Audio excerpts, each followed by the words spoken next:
Welcome back to another episode of the Healthy with Heartland podcast. I am your host, Justin, also joined today by your favorite creative directors, Simon and Shannon. How's it going this morning? Hey, Doing well. Good. Another day. I wish I could see you. I know. We're so far away, but so close. Yes, from the home studio today, so I'm just staring at a camera. Can't see anything, but we'll get through this together. Yes, we will. So what are our announcements for today? All right, Heartland family, welcome back. Thanks so much for tuning in. If you're not already, make sure you're checking us out and following us on Facebook. Stay up to date with all the latest and greatest Heartland news. Check us out on YouTube. We have all of our podcast recaps that are going to be on there, so you can view them if you miss them. Also, check us out on Instagram. Make sure to follow us so you can see all of our awesome food photos. Make sure to not go there hungry because you'll leave hungry. Today, we have an awesome episode for you, but if you are a Heartland customer, you can restock from home without the hassle. We have an amazing reorder special for you this month, so you can get a marinated chicken with your order absolutely free. You get to choose your flavor. So that's awesome. Make sure to take advantage of that. We're only halfway through the month of April. And if not, make sure you're letting us know what is for dinner. Join the Heartland Foodies group, become a part of that group, and learn about all things Heartland. And with that, make sure you're tuning in. Make sure you share and like this episode with someone who you think could get some value out of it. We will do a giveaway at the end. And with that, Justin, let's get into the episode. So trivia question for you, Simon and Shannon. Okay. Can you name, and for the listeners, they don't know I'm going to ask this. Can you name all the different flavors of marinades that we can choose from for this reorder special? Ooh, okay, that's a good question. Yes, I can answer that. Simon, do you want to go back and forth with me on that one? All right, I'll name some of my favorites. So Okay. I know we got Cajun. Okay, how about... Go ahead. You're still going. Oh yeah, I was gonna keep going in. Okay. I'll go next. Smoky barbecue. Mesquite. Okay, how about Italian? Ooh, the lemon pepper. Lemon pepper. Ooh, and Southern herb. You can't forget that one. See, Justin, did we miss any? You got them all. Yes. Awesome. Definitely. Nicely done. Thank you. All right, let's get into it. So there is a very popular documentary that's getting a lot of buzz right now, and it's called Sea-spiracy.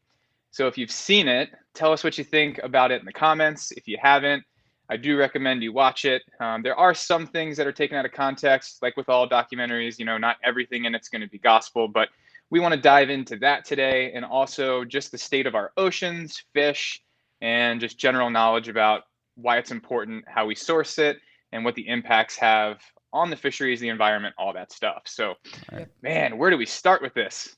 I know, right? I guess Justin, if you want to start, like, just giving us your kind of why this is so important to you, what your relationship with the ocean is. Let's just start there. Yeah, so for me, it's evolved into an ethical thing, just like with farming on land, like our episode last week about the degradation of our soil in this country. The same thing is happening with our ocean. And it's actually a bigger problem than what we're doing on land, because the reality is over half the oxygen we breathe is produced by the ocean. And the fish have a massive impact on us breathing air, which no one thinks about, right? But the reality is that we're overfishing the ocean, and the fish basically eat and then they poop, and that fertilizes everything in the ocean as far as vegetation, coral. The entire ecosystem relies on the fish population to keep that vegetation going, which gives us all that oxygen that we breathe. And it actually takes care of most of the global warming issues. So this is an unbelievable stat that I didn't realize. The ocean absorbs 93% of the heat that enters the atmosphere because of human activity. Whoa. Wow. Yeah. Oh, my bad. I hit the wrong button on that. It's supposed to be that Starting one. over. Drop the bomb. Wow, that's crazy. So the crazy thing is basically if we lose our fish, we lose the ocean, everything dies on land. So we have to take this seriously and replenish the ocean. Just like what Matt Meyer said, sustainability isn't the goal anymore, because if we sustain what we're doing, we're going to die. So it really needs to be regenerative. Just like the agriculture on land, we want to do regenerative agriculture practices to revive the land. We have to do the same thing with the ocean. Yeah. It makes total sense. I was in watching the documentary, I was so surprised in a lot of like, the parallels between what some of the stuff that we already, just discussed last week with Matt Mayer, and a lot of the stuff that we talk about, how, all the stuff as a whole is kind of contributing to this, this mass problem that we have. And like you mentioned, it's not just, as simple as, just the fishing aspect. It's the seaweeds, it's the corals, it's the microorganisms, it's the fish itself. And so it was very eye-opening and very interesting to begin learning about all this stuff. Yep. I felt like it was just scratching the surface. You know what I mean? Like I had no idea. There was one thing that they mentioned in the video about fish and omega-3s.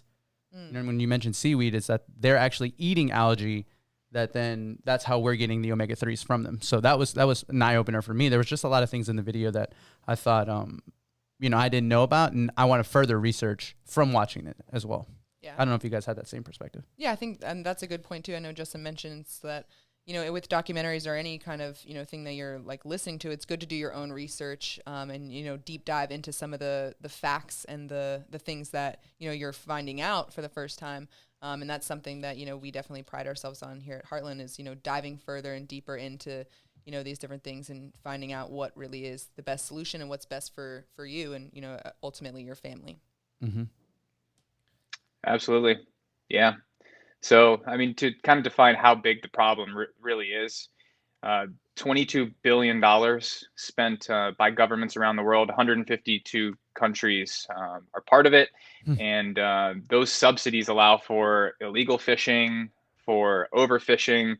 Basically, the subsidies go to these giant fishing trawlers that, they get subsidies for the fuel costs, for all the things that make that type of mass fishing possible. And it's just completely depleting our fish supply. So, tough situation, right? Because the international waters are not regulated. So it's like, whose responsibility is it to police these things?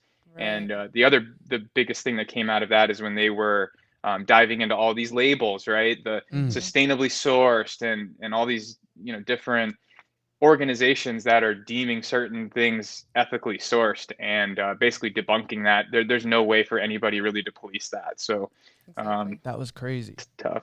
Yeah, it's so true. They were like, at one point they said that, the labels and whatnot, like, but there's no one actually on the ship with the captain. You know what I mean? Basically, it's just the captain's word is, you know what I mean? Well, they said sometimes there may be, I think it was the part that was interesting is that it wasn't definitive, right? Like they couldn't say whether it was, whether it wasn't. And then on top of that, just like the dangers and like the safety aspects around like, the situations that, these people are getting put into, for their livelihood to do, this job. It was just very, very, very interesting. It was, yeah. I mean, and at one point they said that, like, I guess somebody could be there kind of looking over everything, but they could be bribed. And I mean, there was just a lot of things, that they just brought to light that if you haven't seen the documentary and you have Netflix, I think everybody has Netflix at this point. But definitely check it out. Listen to it. Like we said, do your research, it's just very eye-opening. Yep. And we want to say hi, Liz, because Liz is watching. So hi, guys. Hi, Liz. What's up? Yeah. But Justin, I know one thing you mentioned yesterday when we were talking about it was the sea lice was something that I didn't know about, but that is pretty disgusting. I don't know if you want to kind of jump into that. Yeah, so it's everybody hears farm-raised fish is bad. That's a traditional. It's like a mainstream thought process now. Buy wild caught, which there's problems with both. So the farm-raised traditional raising, or even if it's done off the shore, which you will see in the documentary, these tight farm-raised fish operations, right, technically in the ocean, but not really, because they're right on the coastline. So it does affect the ecosystem. Too many fish in not heavy running water, they get all kinds of disease like sea lice, right? It's pretty gross. So yeah, where it comes from is just super, super important. And you're at the end of this documentary, you're left with a feeling of, well, I can't eat wild caught seafood anymore because we need to let the wild caught fish, regenerate and repopulate. So farm raised fish is not good for me because of X, Y, and Z, blah, blah, blah. So what's the solution, right? And as we're going to see in the cobia video coming up, there is a right way to sustainably raise fish that is also healthy, and it doesn't have to have an impact on the environment, on the ecosystem, and we can actually start moving in the right direction. So it's just like with how you source on land. Everybody, you vote with your dollars. If you go to the grocery store and you buy commodity meats that are subsidized by the government, you are making the problem worse. It's just that simple. Yeah. Right. Yep.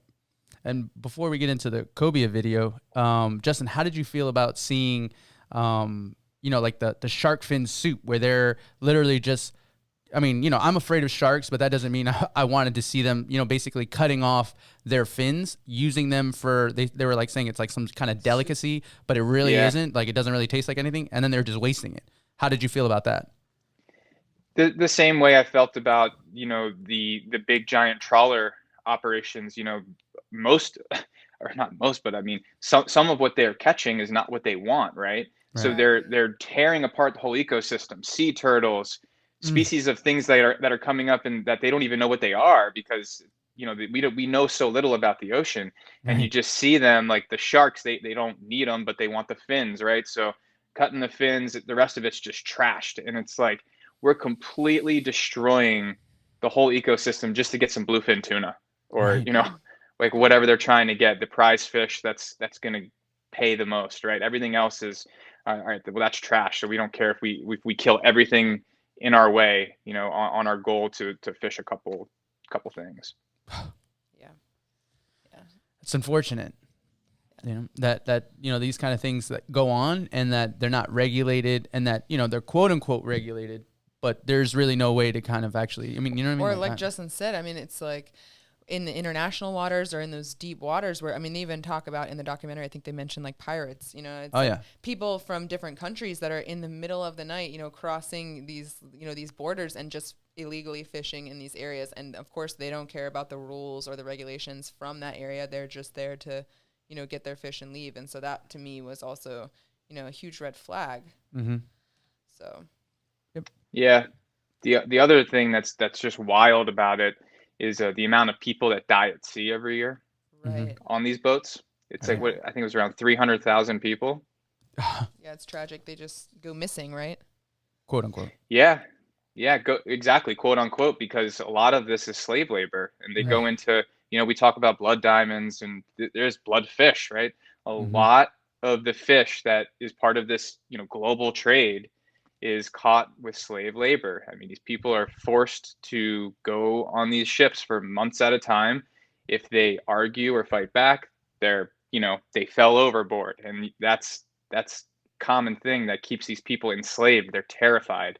Yeah. If they try to fight back or do anything, they're going to get thrown overboard, and they know that. So it's just wild how that ecosystem works, and the governments are subsidizing all this activity. Right. So the only thing you can really do, and I never thought I would say this, but I am 100% going to subscribe to this. I am not going to eat wild caught fish anymore. Wow. Drop the bomb on that one. Yep. Yeah. Not because it's not good for us, right? But because I can't do it ethically. Right. Yeah, you just don't know, right?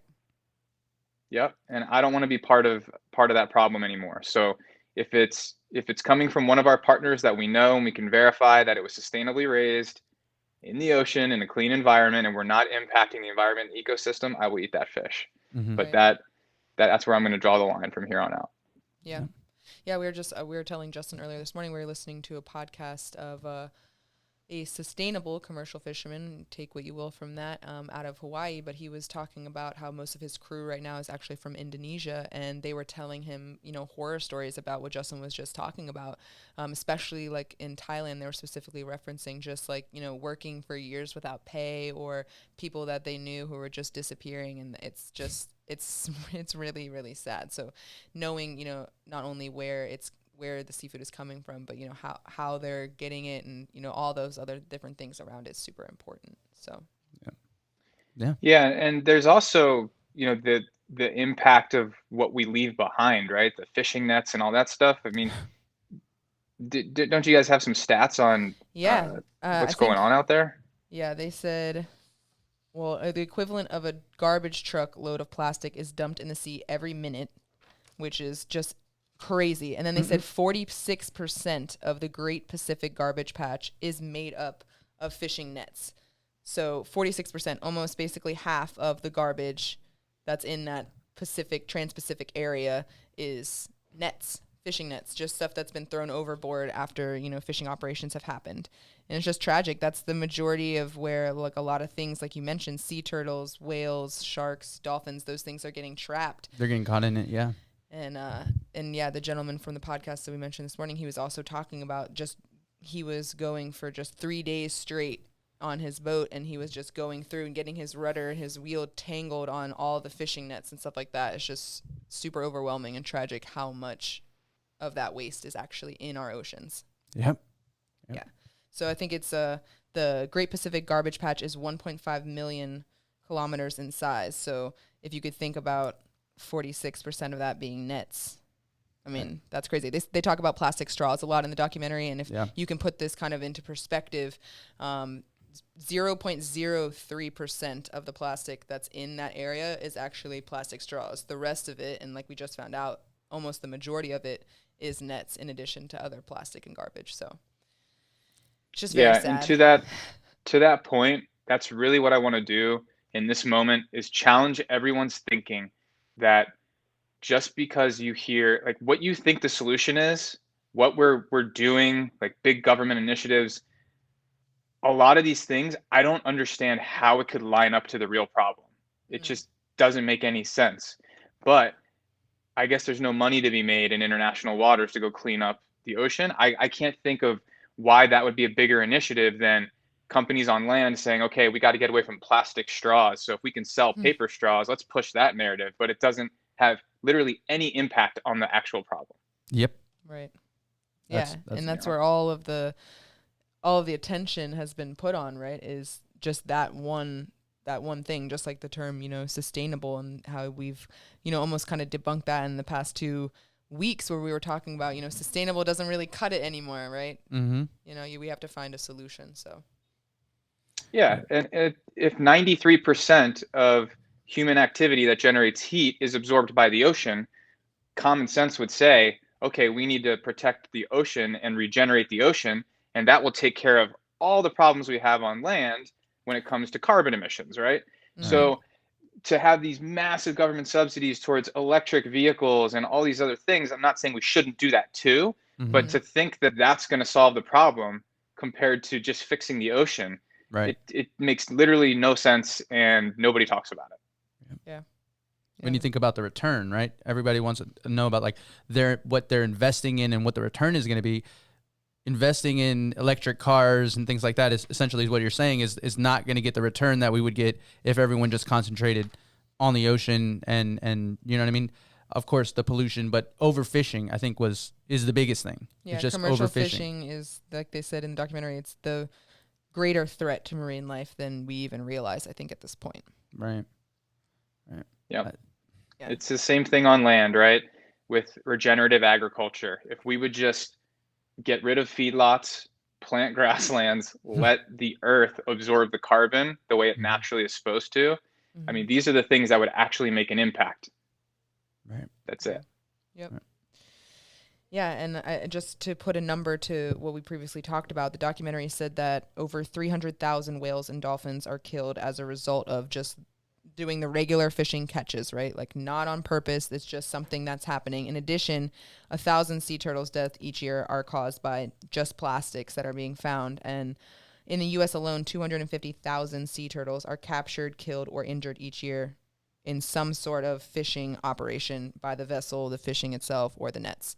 So just to put, some numbers to that, it's almost depressing a little bit, Very depressing. Also knowing that, there's really nothing you can do other than not be part of that system. So the only thing you can really do is, for instance, not buy feedlot beef. Right. Don't buy, commercially fished seafood. I mean, that's really, as a consumer, the only thing that you can do to have an impact. Yeah. Yeah, Sad, that was the solution that they were kind of coming up with was either, eat less fish or eat, no fish at all, or you know what I mean, know your fishermen, and if you can go to a place that is doing it the right way, and you can know that for a fact, which is, you know what I mean, that's the hardest part, is really doing the research to find the right places to go. Other than that, I mean, you know what I mean, you're going to be wherever you're going. If you're going out and you're eating, I mean, to me, this is hard because I love sushi. You know what I mean? Like, I love sushi, and then you're looking at the direct correlation to what they're doing to provide you that delicious tasting sushi. I mean, is it really worth it?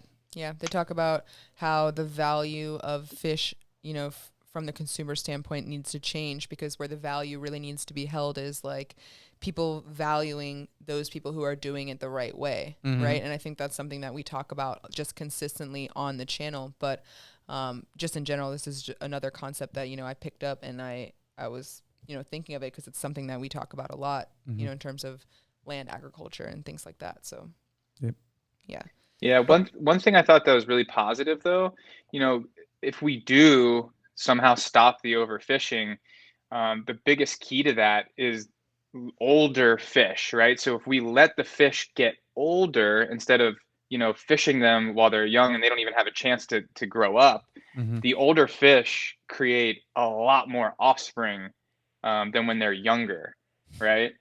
So the problem, kind of like what Matt Meyer said on land, like it won't sustain. It will actually regenerate if we give it a chance to. So we just need to let the fish get older, have a ton more fishlings, and that'll solve the problem, because we're at, according to, and I fact checked this several different places, the stats are the same. We have basically fished 72% of the ocean away, or killed it. So we've only got a little bit left, and 2050 is the estimation of when we run out.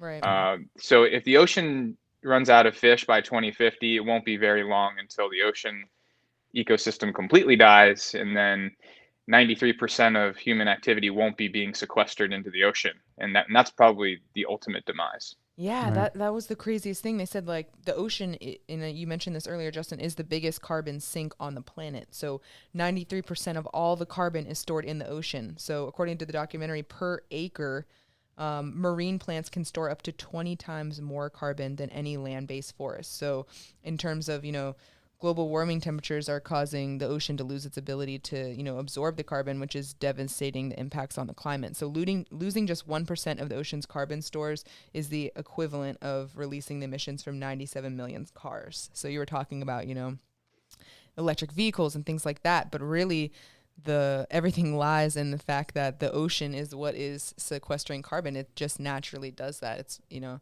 it's just wild. Yep. I want to say thank you to Lori Martin Johnson. She said she's sharing this podcast. Awesome. If you are watching, make sure you do share, like, comment. You could be eligible for the giveaway that we do at the end, just so you know. And one other thing I just wanted to kind of briefly touch on, because I know we spoke about it at the beginning, was, you know, the importance of like the seaweeds and, you know, the corals and stuff like that. But a lot of that stuff is being affected due to chloral bleaching from, you know, the temperatures rising in the oceans. You know, scientists are predicting that, as well as the fish, 90% of the world's coral reefs will also die by 2050. And so keeping the reefs alive and thriving is where, you know, the fish play and they live, and it creates a vital role in, you know, in the water and stuff like that. And so the excretion of the fish is what keeps the coral reefs healthy. And without the fish, we just don't have that. So it's just, all of the things are, you know, interdependent upon each other. And it's just important that, you know, we do our part. Yep. And mentioning that, I know, like, you know, as far as going on vacation and things like that, if you go to Hawaii, there is ways that you can volunteer while you're there to go around and pick up, you know, trash that has kind of conjured up on the beaches itself. So it's a nice way to kind of get to know the land while you're there, and at the same time, you're giving back and you're kind of helping, you know, becoming part of the solution as creating the problem. So that is also something. It's a good point. Just so you know. Yeah. Love it. But I can go ahead and we can play this Open Blue video that kind of shows, you know, their practices and how they're doing it. Yeah, let's go ahead and roll the video.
So we hope you guys enjoyed that video. It's straight from the website of Open Blue Cobia. So if you ever have a chance to go visit their website, they also have an awesome sustainability explanation about, all of their beliefs, their goals, and their icons, what they believe in. And it's really awesome that it's also, a brand that we carry and support. And so we wanted to share, that video with you guys so you could see exactly an example of, people who are doing things the right way, who care about, the ocean and these species and, the ocean thriving as much as they do their customers. And I'm looking at the comments. I guess there is no sound, so we do apologize for not having the sound. I thought it was playing. But we'll go ahead and we'll drop the link to the video in the comment section. But we do appreciate y'all letting us know. Yeah, we'll go ahead and post the link in the comments so you can go ahead and see it. It'll be a really great opportunity for you to check out their website. Like I said, they have great information about all of their processes and stuff like that. So I enjoyed going on their website. I almost got lost in there for a couple minutes. So. But yeah, I mean, I really enjoyed talking about all this stuff. I enjoyed watching the documentary and, like we said, learning about all these things and having my eyes open to stuff that I wasn't aware of. And I know that there's a lot more research that I'll be doing now in terms of, what I can do and how we can have a positive impact versus, contributing to the negative aspects of, this issue that's been brought to light. Right. That's it. All right.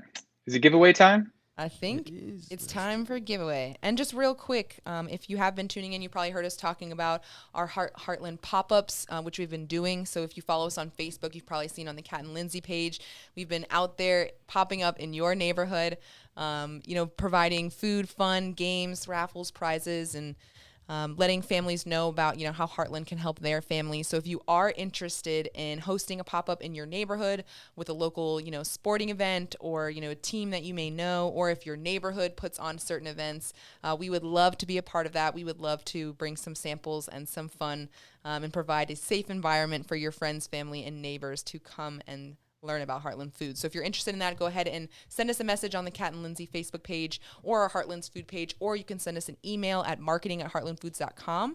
Our spots are filling up fast through this spring and in through the summer, so make sure you do select a weekend, Friday or Saturday or Sunday, which will work best for you, and let us know so we can get that scheduled for you. Perfect. And we'll go ahead and announce our winner. Today, we are giving away a super exciting prize. We have branded Heartland Foods pot holder and oven mitts. So these will be sent out directly to you. Perfect for grilling season, which is upon us now that the weather is nice. Very nice. Our lucky winner is Lori Martin. Congratulations, Lori. Yeah. Thank you so much for tuning in and sharing. You're our lucky winner. We'll make sure to get that out to you as soon as possible.